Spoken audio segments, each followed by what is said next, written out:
오늘 이 새벽에 우리에게 주신 하나님의 말씀은 예레미야서 34장 8절에서부터 35장 19절까지 함께 합독하시겠습니다. 시작. 시드기야 왕이 예루살렘에 있는 모든 백성과 한 가지로 하나님 앞에서 계약을 맺고 자유를 선포한 후에 여호와께로부터 말씀이 예레미야에게 임하니라.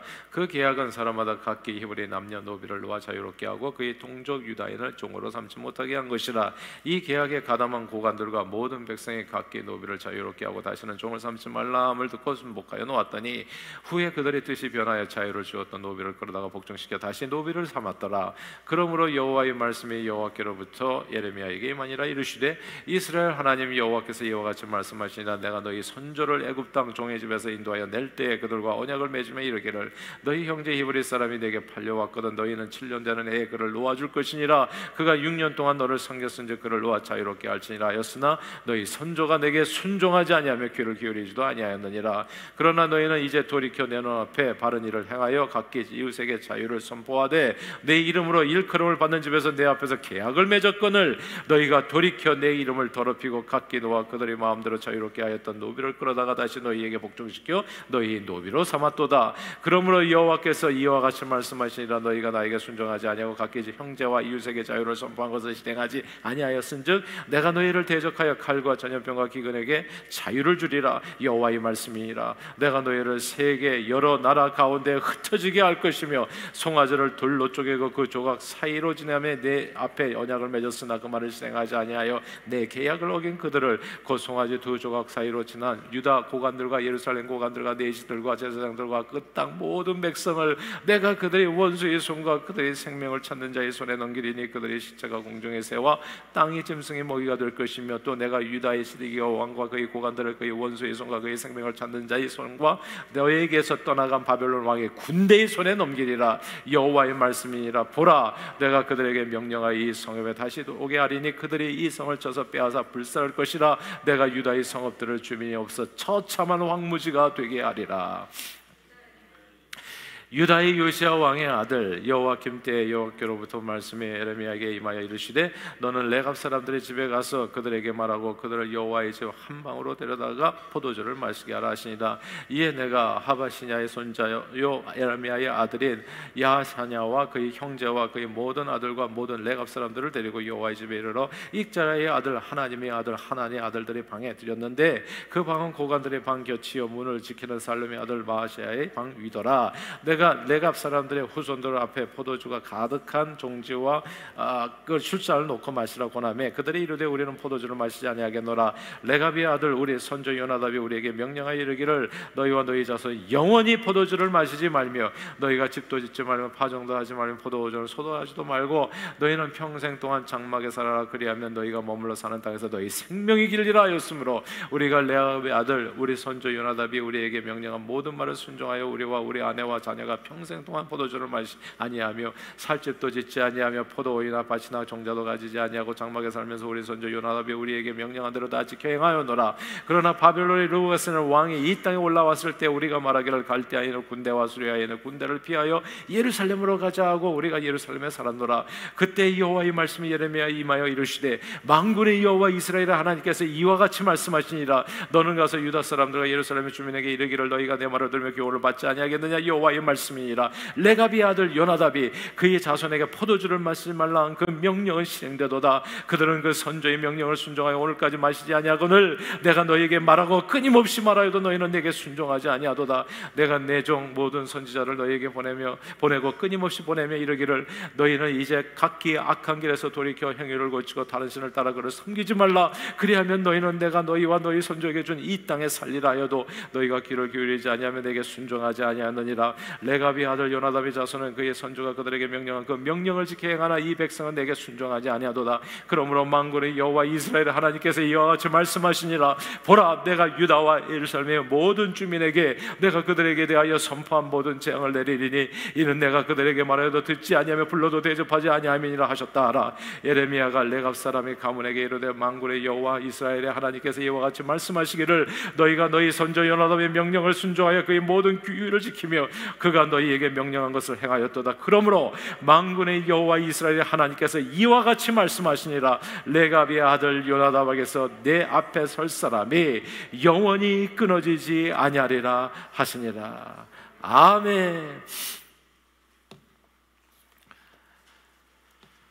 이제는 여러분들도 같이 잘 따라 읽으시네요. 할렐루야. 포기하시면 안 돼요. 이게 나이가 들어가면 이 입의 혀, 말소리하고 이 두뇌가 같이 잘 코디네이션이 안 돼요. 이거 연습밖에 없어요. 속독하시는 거. 그리고 눈으로 읽는 거하고 소리내서 읽는 게 진짜 다릅니다. 이것도 운동이라고 생각하세요. 운동은 다 힘든 거예요. 하세요. 변명하지 마시고. 그러니까 나는 못합니다 하면 그걸로 끝이야. 인생은 더 이상 발전이 없어요. 할 수 있게 해주십시오 하면은 코디네이션이 돼요. 치매가 사라진다는 얘기예요. 그러니까 병을 얼마든지 예방할 수 있도록 하나님께서 은혜를 주셨으니까 힘을 다해서 노력을 하세요. 사는 날 동안 건강하게 사십시오. 행복하게 사시고 그리고 기쁘게 사시고. 오래전에 제가 미국에 와서 자동차를 맨 처음 구입했을 때 호기롭게 나는 아무의 도움도 없이 내 힘으로만, 그때 막 이렇게 미국에 이민 오신 분들이 자꾸 코사이너를 찾더라고요. 코사이너, 그러니까 막 신용을 대신 같이 해줄 수 있는. 근데 저는 이제 코사인을 한다는 것이 다른 사람에게 또 부담을 주는 일이고, 내가 뭐 지불하지 못했을 때는 그 코사인한 사람이 또 부담이 되잖아요. 그래서 나는 다른 사람을 좀 힘들게 하는 것보다도 그냥 나는 내 힘으로 해야 되겠다. 제 자신의 힘만으로 자동차를 사려 했더니 신용이 없다는 이유로 무려 18%의 이자를 냈어요. 나중에 보니까 이자가 차값보다 더 비싸. 제가 그때 기억하는데 현대 엑셀 이거 저기 스틱으로 가는 거 가장 싼 거, 아무런 옵션 없는 거, 그거 사는데 그게 4,000불인가 됐었어요. 4,000불인가 스티커 프라이스가. 근데 나중에 내가 보니까 10,000불이 넘더라고요. 18%가 무섭더라고요, 이자가. 당시 신용 있는 사람은 10% 이내로 샀어요. 그때 이자율이 높았었습니다. 저는 2배 이상의 이자를 낸 거예요. 미국에 살았던 삶의 내용이 없다 보니까 아무런 크레딧 점수가 없어서, 한국에서는 제가 1987년에 왔을 때만 해도 캐시하는 나라였지 크레딧 카드를 제가 들어본 적이 없거든요. 미국에 와서 깜짝 놀랐어요. 여기는 완전히 다른 세상이구나. 근데 하여튼 돈을 빌려준다는 사실도 놀라웠고, 한국에서는 돈을 안 빌려줬거든요. 그래서 제2 금융권이라고 하는 지하 경제에 가가지고 사채를 대부분이 이제 갖다가 쓸 때고, 뭐 개돈 개 부어가지고 이제 돈을 돌리고 막 그럴 때죠. 옛날 얘기죠. 근데 미국에 와서 보니까 이 크레딧 점수가 없어서 돈을 빌려주는 자에게 아무런 믿음을 주지 못하고, 그 믿음을 주지 못한 대가는 결코 적지 않았어요. 그때 알았어요. 신용을 쌓기 위해서는 평소에 약속을 잘 지켜야 된다는 거.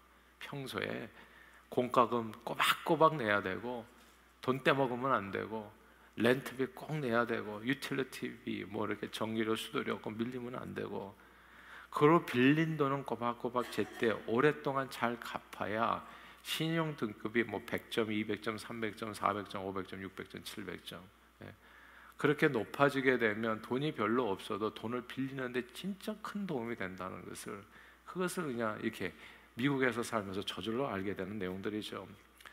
살다 보면 누구나 다 갑자기 돈이 필요해서 어쩔 수 없이 라인 오브 크레딧과 돈을 빌려야 되는 때가 있습니다. 그러나 돈을 빌렸다면 반드시 약속한 날짜에 갚아야 합니다. 약속을 지키지 않으면 믿을 수 없는 사람, 신용 없는 사람이 돼요. 이 신용을 쌓기는 어려운데 잃는 것은 막 순식간이 될 수도 있습니다. 이 약속을 하다가 뭐 7시에 만나십시다 해가지고 항상 오다가 어느 날 7시에 그냥 7시 반쯤 오고 아무 연락도 없이, 그리고 어느 날 나타나지도 않고, 그러면 어떻게 되겠습니까? 그 사람하고 약속을 안 하는 게 더 이상, 인간관계는 거기서 끝나는 거예요. 시간 약속 잘 지키세요. 시간 약속. 예배 늦게 다니지 마세요. 이런 얘기하면 또 고통이 되시는 분이 계실지 모르겠지만 늦게 오지 마세요. 그게 다 신용이, 그런 게 다 쌓여가지고 하나님 앞에 복 받고 안 받고가 결정. 제가 또 말씀드릴게요. 예수 믿는 건 복 받기 위해서 다니는 거예요. 복 받는 행동을 해야 복을 받아요. 그러니까 성경 말씀을 지켜서 행하세요. 그러면 반드시 하나님의 약속을 지키십니다. 약속을 잘 지키셔야 돼요. 신용 쌓기는 어렵지만 잃는 건 순식간이에요. 특히 현대 사회는 신용 사회이기 때문에 그 신용을 잃는 것은 정말 많은 것을 잃어버린 것을 의미해요.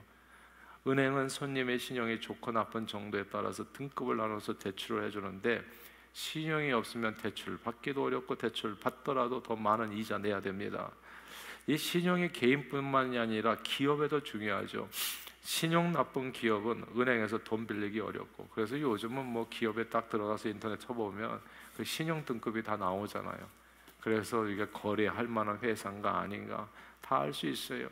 아니 지금은 뭐 동네 음식점만 해도 그냥 다 별표 매겨가지고 그래서 등급이 다 나오잖아요. 거기는 뭐 갈 필요가 없습니다. 뭐 5.0 만점에 그냥 3.0도 안 됩니다. 그러면 손님이 다 떨어지는 거예요. 망하는 거예요. 그냥 그렇게 간단하게.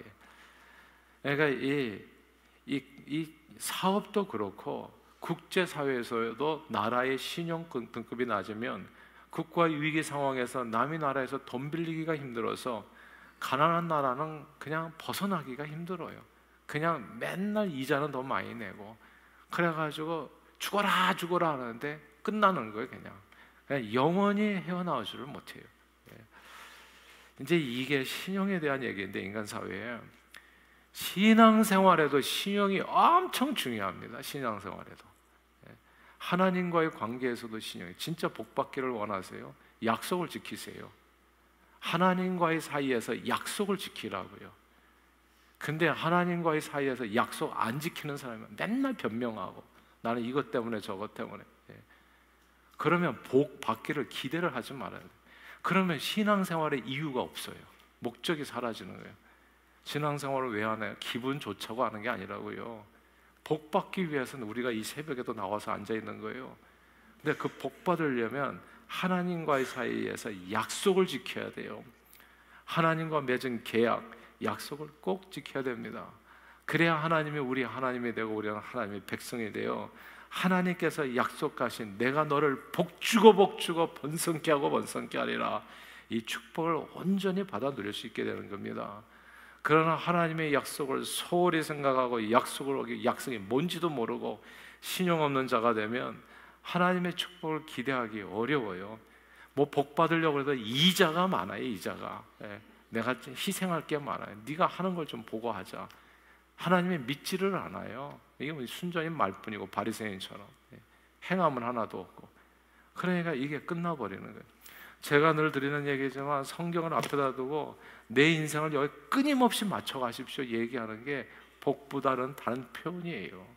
근데 하나님의 말씀을 듣지 놔두고 자기 인생 맨날 변명만 하고 살아가면 무슨 약속을 지키냐고요.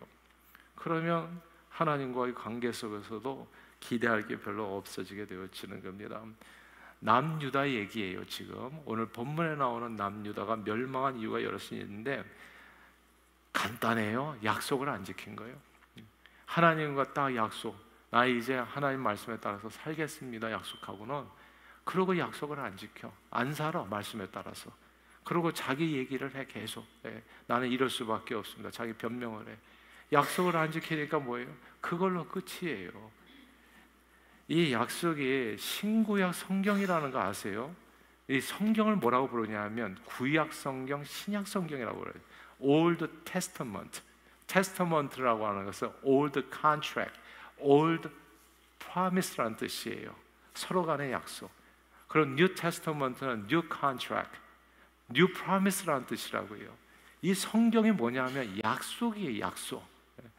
근데 하나님과 이렇게 약속을 했어요. 하나님께서는 말씀을 주세요. 하나님 사랑, 이웃 사랑하고 그러고 너희는 가서 모든 족속을 제자를 삼으라. 약속을 주셨다고. 이거 하면 내가 너를 복 줄게. 이게 약속이에요. 근데 우리는 하나님의 약속, 알겠습니다. 내가 하나님 사랑하면서 살죠. 근데 하나님보다 더 사랑하는 게 있어. 그리고 이웃을 사랑하게 했습니다. 이웃에게 베푸는 게 인색해. 베푸는 게 인색해. 그리고 너희는 가서 모든 족속을, 제가 왜 갑니까? 약속을 안 지켜요. 우리는 약속을. 그러면서 복 받기를 기대해요. 그러니까 그게 가짜인 거예요. 그러니까. 그리고 나는 그런 설교하는 사람들 되게 싫어요. 그리고 세상에서도 그 통하지 않은 얘기들, 그냥 젊은 애들 뭐 위로해주고 맨날 너희 얼마나 아프냐, 고생해야 돼요. 열심히 노력하지 않고 어떻게 성공을 해요? 심지도 않은데 어떻게 거두냐고요. 그냥 반창고 하나 붙여주는 사람들이 되게 많아요. 근데 그게 아니에요. 하나님의 말씀에 따라서 살면 반드시 하나님께서 풍성한 축복을 주세요. 생명을 얻을 때 풍성한 삶을 주십니다. 오늘 본문에 어떤 약속을 어겼냐 하면, 나라에 지나치게 이제 노비가 많아졌어요. 이게 왜 노비가 많아졌냐면 남유다가 멸망할 때 있었던 일이에요. 노비가 점점 많아졌어. 유대인들 노비가 많아져, 같은 동족 노비가 많아지는 거예요. 근데 원래 노비가 많아질 수 있는 사회가 아니에요. 유대 사회는. 왜냐하면 그 당시에 모든 세상 나라들이, 하나님 없는 나라들은 노비가 많아져요. 왜냐하면 빈익빈 부익부거든요. 가진 사람, 힘 있는 사람은 계속 뺏기가 쉬워. 왜냐하면 이런 거예요. 흉년이 오거든요. 반드시 흉년이 오면 그때 자작농은 소작농이 돼요. 왜냐하면 먹을 게 없으니까 지주에게 자기 땅을 팔게끔 됐어요. 헐값을 넘기게 돼 있어요. 그래서 자작농은 소작농이 되고, 소작했던 사람은 이게 흉년이 되면 또 이렇게 지주에게 바치는 것이 적다 보니까 자기 먹고 살거든, 이게 또 쌀을 갖다 또 구워야 돼. 그러면서 몸을 팔아서 노비가 되는 겁니다. 그러니까 있는 사람은, 지주는 계속 돈을 벌게 되고, 없는 사람은 계속, 힘 있는 사람은 계속 세상을 쥐었다 펴락하게 되고, 없는 사람은 계속 망하게 되는 거예요. 그래서 다 노비가 되는 세상이 되는 거거든요. 이게 온 세상이 다 그랬었어요, 옛날에는. 근데 하나님의 법이 뭐냐 하면, 너희 동족 가운데는 7년이 지나면 다 노비를 풀어줘라, 자유를 줘라. 영원한 노비는 없다. 동족과 형제 사랑이 그런 게 아니다. 잠시 경제적으로 힘들어서 정말 몸을 팔아가지고 연명을 하는 그것 때문에 그래서 뭐가 될 수 있지만, 7년 지나, 이게 하나님의 법이에요. 이게 계약인 거예요. 이 계약을 하나님 앞에서 신해상 계약인데, 이거 계약을 맺은 거예요. 이스라엘 백성들이 가하시면 예하십시오. 그러니까 아멘 다 받았던 거예요. 그래서 저희는 우리 형제들을 갖다 영원히 노비로 안 삼겠습니다. 7년이면 다 풀어주겠습니다. 근데 이게 7년마다 풀어주려고 그러니까 너무 아까워. 오늘 본문 얘기예요. 너무 아까우니까 7년 안 풀어주고 계속 노비로 끌어요. 힘 있는 사람은, 힘 약한 사람들은 얼마든지 그렇게 할 수 있어요. 얼마든지. 여기에 얘기 나오는 게 저주받은 사람 누구냐면 왕이요, 고관이요, 제사장들이요. 이게 기득권자들 얘기하는 거거든요. 양반들 얘기하는 거예요. 양반들은 얼마든지 자기네가 나라를 경영하기 때문에 법도 자기 마음대로 다 바꿔. 법도 일천즉천이라는 법이 있었다는 거 아세요? 부부 중에서 한 사람만 노비여도 노비가 되는 거. 조선시대 절반이 노비가 됐던 이유가 그겁니다. 그걸 누가 법을 만들었어요? 노비에게 물어봐가지고 법을 만든 게 아니에요. 노비를 많이 가진 양반인들이 모여가지고 자기네 기득권을 위해 가지고 법을 만들다 보니까 어떻게 돼요? 진짜 죽어나가는 사람만 죽어나가는 거예요. 아버지라 부르지 못하는 홍길동이 생겨지는 이런 배경이 되는 거예요. 근데 이런 나라, 이런 세상에 이런 나쁜 나라들을 너희도 본받아서 살겠냐? 하나님의 백성들이. 너희는 그렇게 살지 말라 해가지고 7년제를 줘가지고 다 해방시켜 주겠는데, 이스라엘 백성들이 이런 계약을, 하나님과 계약을 맺었단 말이에요. 계약서에 사인도 했어. 근데 계약을 지키지를 않아요. 그런데 계약을 지키지 않아가지고 나라가 이제 시드기야 때 이게 뭐가 문제가 되냐면, 노비가 많아지면 국가 세금이 줄어요. 누가 세금을 냅니까? 양인들이 세금을 내는 거거든. 근데 노비가 되면 한 사람이 100명의 노비를 걸면 100명의 세금이 사라지는 거예요. 그러니까 이게 국가가 힘들어져, 경영이 힘들어져. 그리고 두 번째는 군역의 의무가 없어요. 노비는. 그러니까 사유재산이기 때문에. 그러니까 군대가 10만 양병설이 이루어질 수가 없는 거예요. 군대가 없어. 싸움에 전쟁터에 나갈 사람이 없어. 어떤 이 양반도 자기네 노비를 내보내지 않아. 그 재산이니까, 내 재산이니까. 이렇게 되니까 이게 국가 경쟁력이 없어지고, 아수르가 침공했을 때, 그 다음에 바벨론이 침공했을 때 나갈 군인이 없는 거예요. 그러니까 시드기야 왕 때 뭘 하냐면, 이 노비 제도를 다시 손봐야 되겠다. 이래가지고 오늘 본문 얘기가 그거예요. 노비 제도를 손보라. 하나님 앞에서 말씀에 이 계약에 이렇게 되어 있지 않냐. 7년이면 다 풀어주라. 우리 고관들이 우리가 전쟁이 이루어지게 싸울 수도 없는데 군인들도 없는데 그러니까 이 노비 제도를 손봐야 되니까 우리 하나님의 말씀대로 하십다 해가지고 성전에 가가지고 하나님 앞에서 다시 계약을 확실하게 공고히 합니다. 노비를 다 풀어주기로. 그리고 노비를 다 풀어줘요. 풀어줬는데 또 풀어주다 보니까 너무 아까워. 그래서 또 다시 데려다가 다시 노비를 삼았던 게 오늘 본문에 나오는 이 문제였던 거예요. 성경에 주어진 율법, 하나님의 말씀대로 동족 유다인을 종으로 삼지 못하여 하나님 앞에서 계약을 맺었는데 처음에는 마지못해서 순종했다가 많은 노비를 둔 고관들과 백성들이 각기 노비를 자유롭게 했지만 후에 그 뜻을 변하여 계약을 어기고 그 놓았던 노비를 끌어다가 복종시켜 노비로 삼은 겁니다. 이게 이제 하나님과의 사이에서 벌어진 일이에요. 그러니까 이렇게 된 일에 대해서 오늘 18절 말씀 읽어보세요. 계약을 어떻게 맺었는지. 34장 18절 같이 읽겠습니다. 시작. 송아지를 둘로 쪼개고 그 조각 사이로 지나며 내 앞에 언약을 맺었으나 그 말을 실행하지 아니하여 내 계약을 어긴 그들을. 고대 근동에서는 보통 여기 송아지를 둘로 쪼갰다고 하잖아요. 계약을 어떻게 맺었냐면 송아지를 딱 돌로 쪼개요. 그리고 그 사이를 계약 당사자들이 손을 잡고 지나가요. 이게 무슨 뜻이냐 하면 이 계약을 만약에 내가 깨는 경우에 있어서는 이 송아지처럼 내 인생이 쪼개질 겁니다. 그 뜻이에요. 그러니까 목숨을 걸고, 옛날에는 이게 계약이라는 게 결국 담보잖아요. 그러니까 말뿐인 거잖아요. 그러니까 만약에 이 계약을 어겨가지고 내가 돈을 빌려줬는데 돈을 못 갚는다든지 했을 때는 목숨으로 갚겠습니다. 그 뜻이에요. 그걸로 이제 돈을 빌려주는 거거든요. 그러니까 이게 고대 근동의 관습이에요. 그래서 히브리 단어가 계약을 맺다라고 하는 히브리 단어가 카라트 베르치예요. 그게 뭐냐면 카라트가 쪼개다는 뜻입니다. 그러니까 짐승을 쪼개듯이.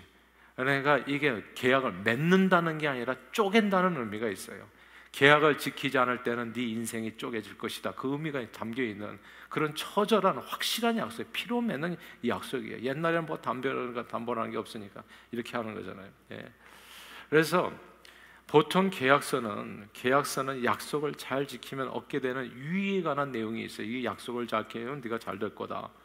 근데 계약서에는 뭐가 있냐면 이 약속을 안 지키면 어떻게 돼요? 페널티 조항이 있는 게 계약서예요. 페널티 조항이 없는 계약이 있어요? 어디 있습니까? 세상에. 계약을 파기했을 때는 이런 여기 불이익이 있다. 이게 계약서거든요. 그게 딱 계약서예요. 율법을 보면 계약서로 돼요. 신명기 28장에 뭔 줄 아세요? 그게 계약서예요. 이 말씀에 따라 지켜 행하면 네가 들어오고 나가고 복을 받고 이런 계약이에요. 그런데 이 약속을 따라서 행하지 않으면 네가 들어오고 나가고 저주를 받고 네 후손도 안 될 거고 이게 계약서예요. 페널티가 있다는 게. 그래서 사람들이 신앙생활을 잘 이해를 못해요. 이게 신앙생활의 구약과 신약의 약속을 지켜 행하는 게 그게 신앙생활이에요. 약속을 따라서 살면 왜 순종이 중요하냐면 제사보다도 순종을 해서 약속을 지켜 살면 반드시 하나님이 약속을 지켜요. 그래서 우리 인생은 복 받을 수밖에 없어요. 대박 만나는 거예요. 아무튼 그 페널티 조항이 오늘 본문 예레미야서 3장 19절 이하예요. 계약을 어기고 노비를 취한 고관들, 소위 부자들, 힘 있는 사람들, 이 사람들이 왜 계약을 자꾸 어기겠어요? 자기네가 힘이 있거든. 그러니까 자기네가 법을 만드는 사람들이거든. 노비를 이렇게 해가지고 내가 다시 끌어와줬으니 누가 우리를 감히 건드리겠나?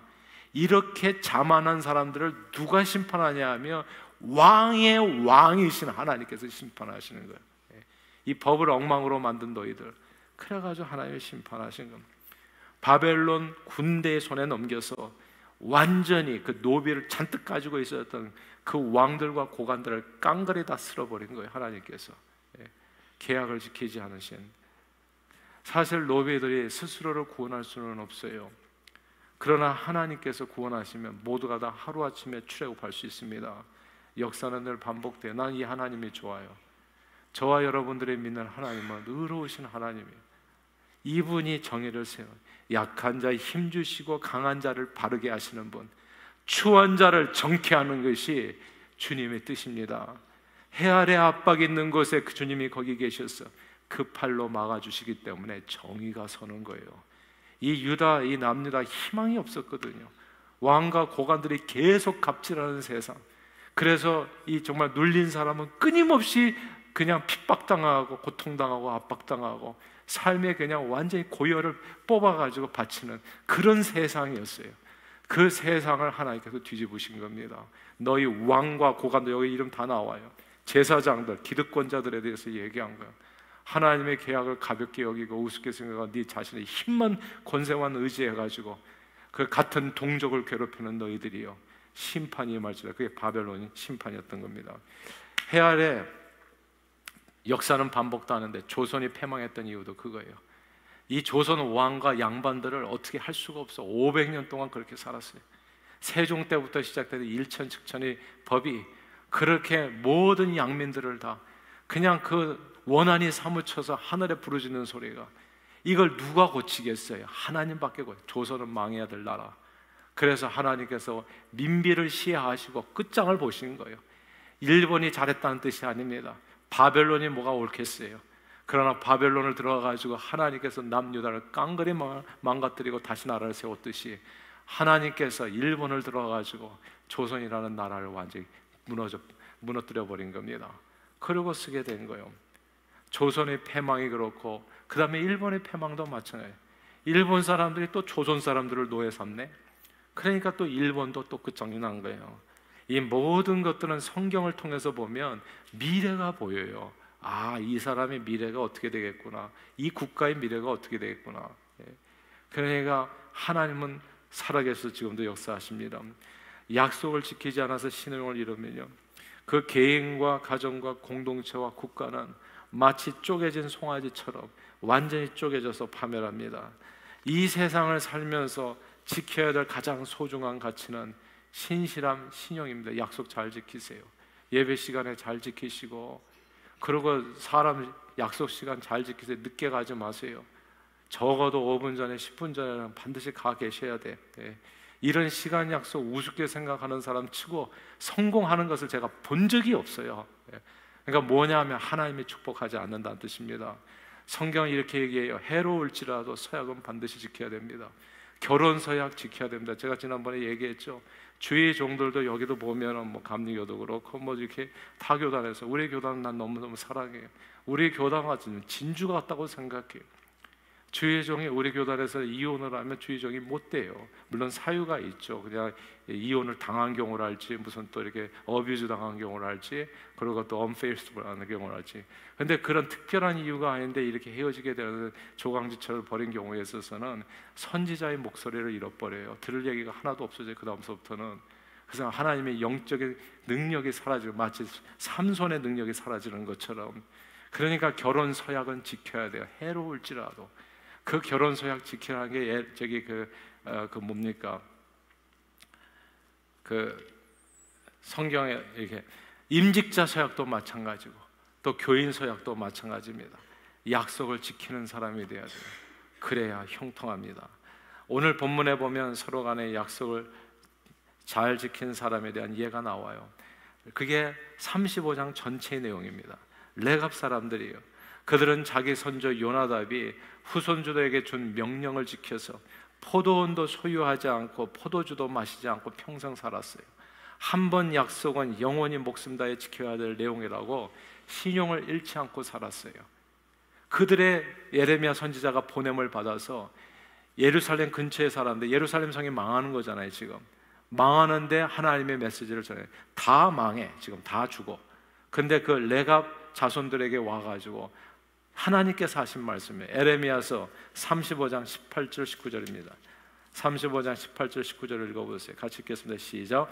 에레미야가 레갑 사람의 가문에게 이르되 만군의 여호와 이스라엘의 하나님께서 이와 같이 말씀하시기를 너희가 너희 선조 요나답의 명령을 순종하여 그의 모든 규율을 지키며 그가 너희에게 명령한 것을 행하였도다. 그러므로 만군의 여호와 하나님 이스라엘의 하나님께서 이와 같이 말씀하시니라 레갑의 아들 요나답에게서 내 앞에 설 사람이 영원히 끊어지지 아니하리라 하시니라. 아멘. 아멘. 예. 이 말씀을 꼭 기억하세요. 영원히 끊어지지 아니하리라. 그러니까 예루살렘이 똑같이 망하는데 레갑 자손은 내가 보존했다. 하나님은 계약을 지키시는 분이에요. 약속을 지키신다고요. 신앙생활 왜 한다고요? 복 받기 위해서예요. 그럼 복 받는 길은 뭐냐 하면 약속을 지키는 거예요. 약속을. 우리가 읽는 성경은 구약, 옛 언약, 계약이란 뜻이고, 신약은 New Testament, 새 언약, 새 계약이란 뜻입니다. 우리는 하나님과 맺은 구약과 신약을 가볍게 생각하는 경향이 있어요. 그래서 많은 그리스도인들이 복을 제대로 받아 누리지 못해요. 첫째, 계약서에 뭐가 적혀 있는지를 몰라요. 왜냐하면 성경을 안 읽으시니까. 그리고 읽더라도 띄엄띄엄 읽으니까, 제대로 안 읽으니까. 제가 우리가 교회에서 어성경 그거 하잖아요. 좀 공부를 하세요. 계약서가 뭔지도 모르면 안 되잖아요. 계약서를 소홀히 보는 사람만큼 어리석은 사람 없어요. 계약을 맺을 때 진짜 큰일 나는 거예요. 그 깨알 같은 것도 다 읽어봐야 돼요, 사실은. 그래야지 내가 손해를 안 본다고요. 이게 계약서라는 걸 아시나요? 계약서라는 거 깊이 읽으셔야 돼요. 제대로 왜 복을 못 받냐? 교회 다니는 건 복 받기 위해서 다니는 건데 성경을 제대로 안 읽어요. 첫째, 계약서가 뭔지를 몰라. 둘째, 성경대로 계약서대로 행하지를 않아요. 계약을 파기할 때가 많아요. 십계명을 제대로 보지도 않고 지키지도 않아. 하나님 사랑, 이웃 사랑, 땅 끝까지 복음 명령 안 지켜. 그러나 그 계약에는 모든 하나님의 축복이 담겨 있는 거예요. 내가 세상 끝날까지 너희와 항상 함께 있으리라. 내가 너를 복주고 복주고 번성케 하고 번성케 하리라. 그러나 계약을 신실하게 이행하지 않으면 어떻게 되겠어요? 하지 않아도 괜찮은 게 아니에요.